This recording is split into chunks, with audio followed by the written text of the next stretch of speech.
Load sa mga may NMAX na naka-encounter na ng ganitong problema.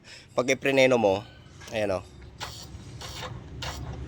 Kahit hindi mo pinipindot yung kanyang starter, ay tumutunog yung kanyang relay.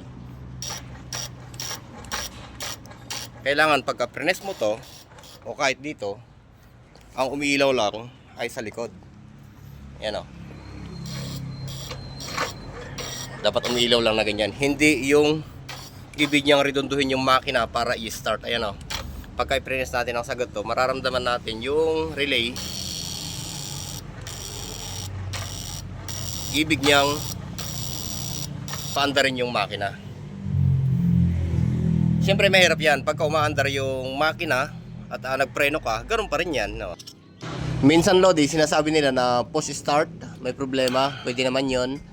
Kung minsan sinasabi nila, kung hindi makuha sa relay, ECU, pwede naman yon. Pero ito lang ang subukan mo munang galawin Lodi. Basta ganun na parang naungoryente yung relay o mayroon na siyang continuity, ibig gumawa ng electromagnet para magdikit yung dalawang contact.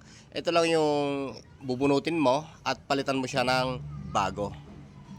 Oh, starter relay.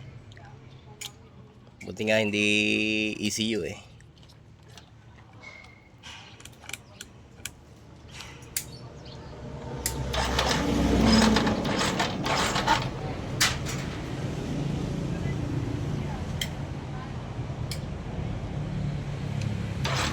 Bali, ang naging problema niya lang Lodi ay yung starter. Ayan, pinalitan natin yung starter relay.